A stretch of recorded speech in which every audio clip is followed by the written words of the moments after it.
Yeah, my wife and I have 2 beautiful children.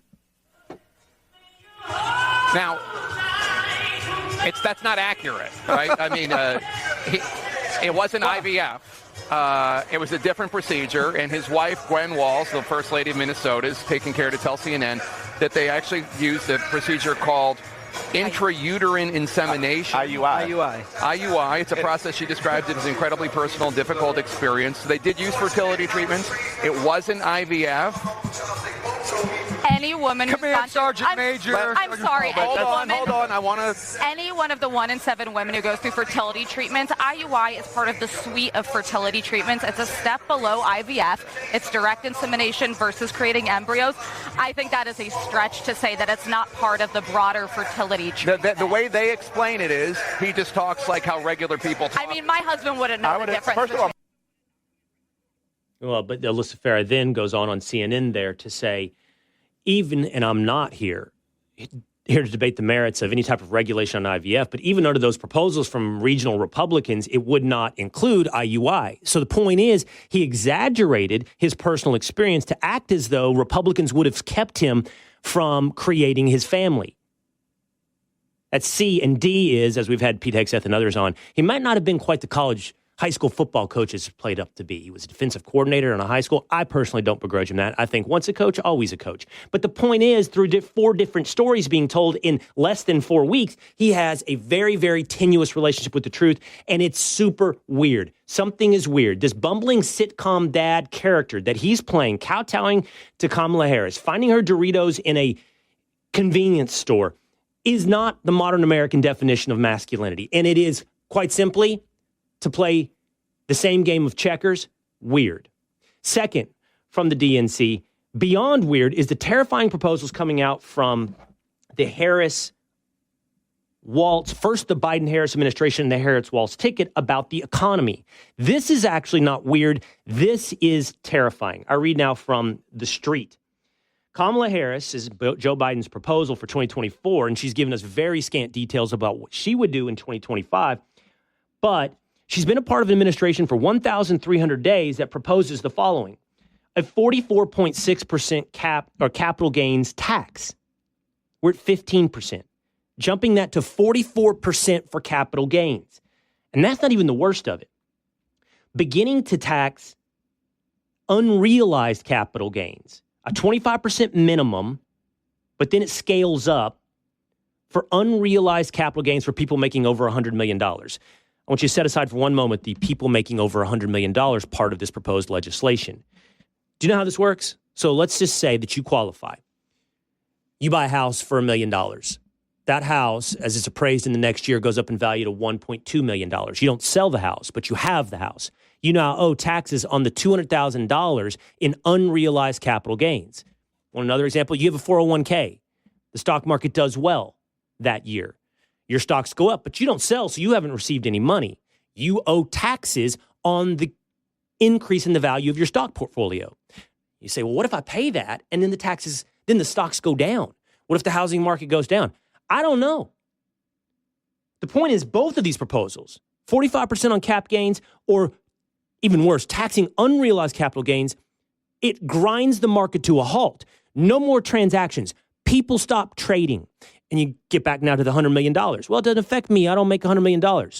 Those people flood the market. The stock market craters, middle-class Americans, or everyone with the 401k get hammered. This is not simply ideologically very far left. This is inane.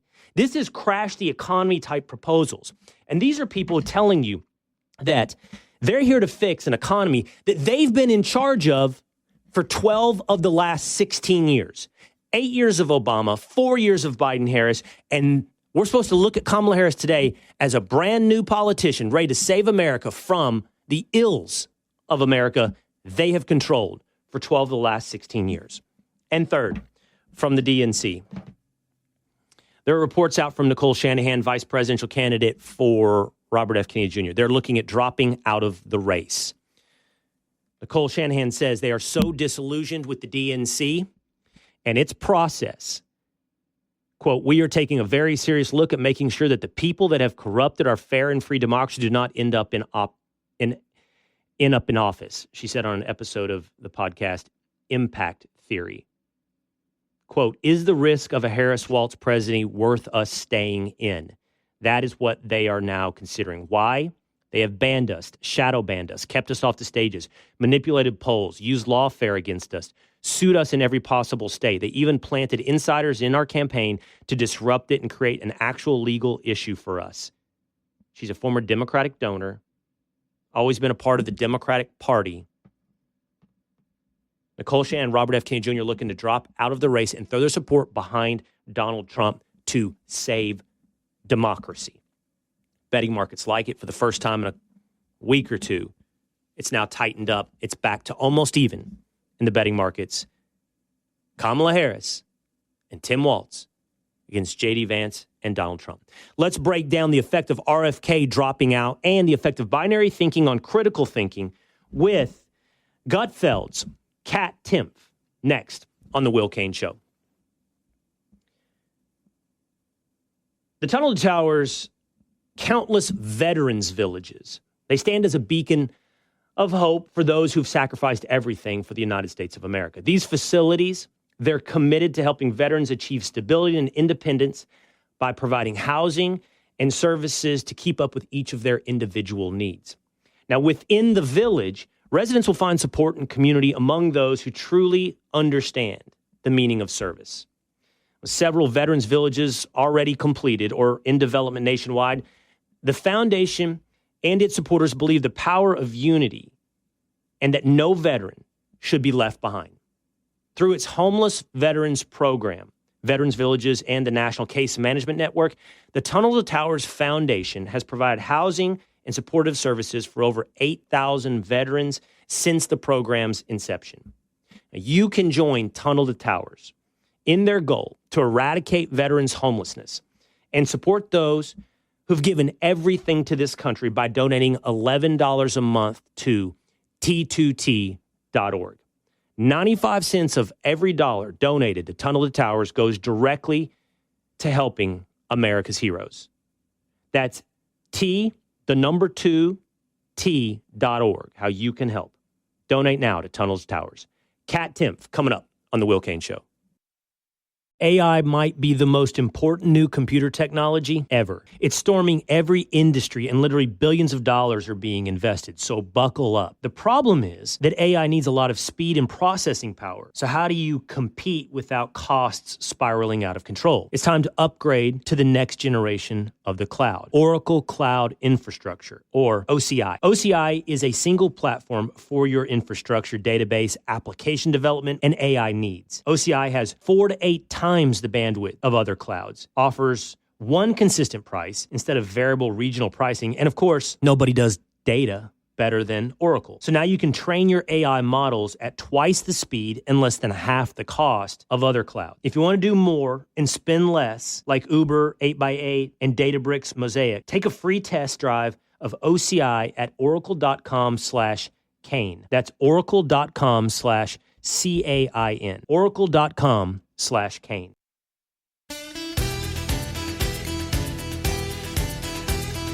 D on YouTube says, yeah, I'm not interested in men who play video games. Tamara Friesick says, yeah, to other men, you think it's fine. Get up and do something physical or maybe shock her. Ask her how she is. Look her in the eyes. Talk.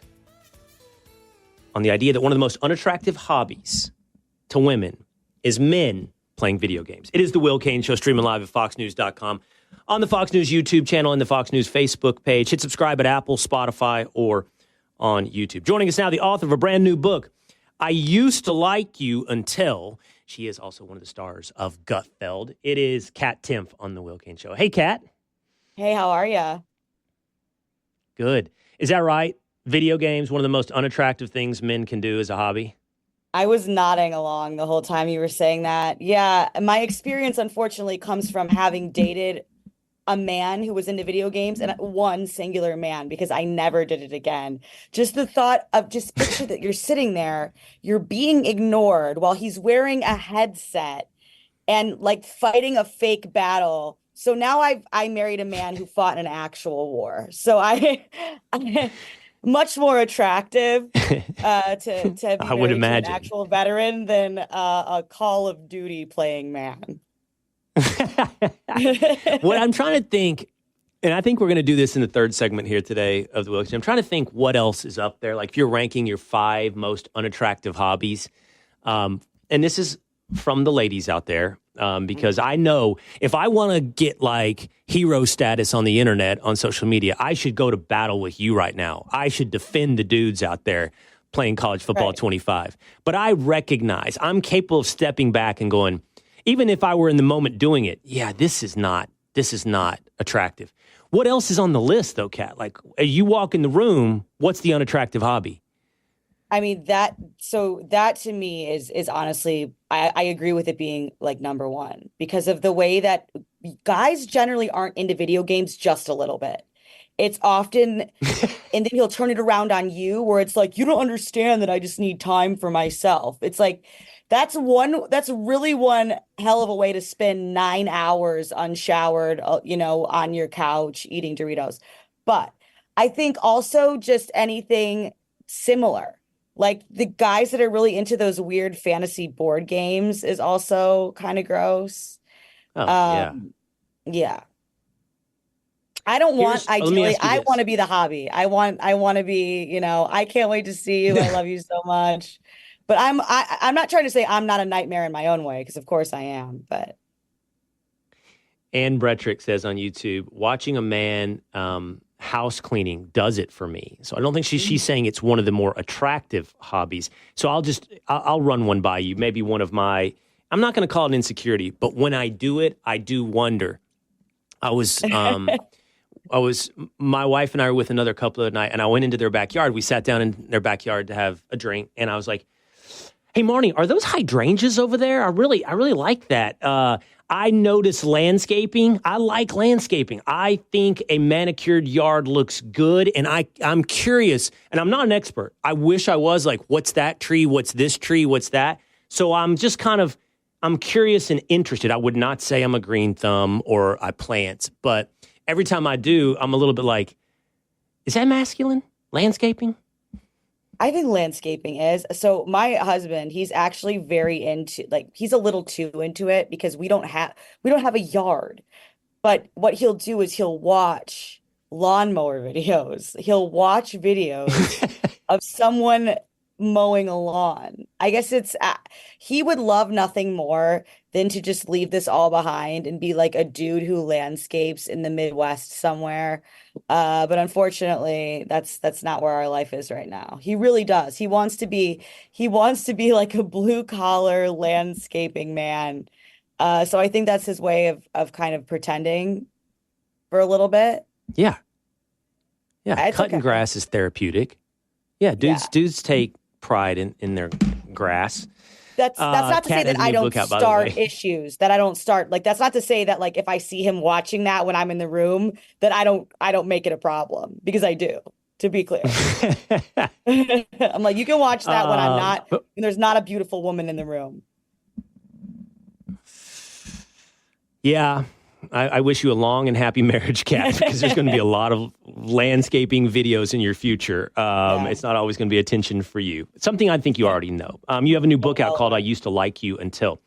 And I want to get into some of that. But the book, in large part, through personal stories as well, is you talk a lot about non-binary thinking. And it's worth saying, you talk about binary thinking through a lot of different prisms. So religious prism, political prism.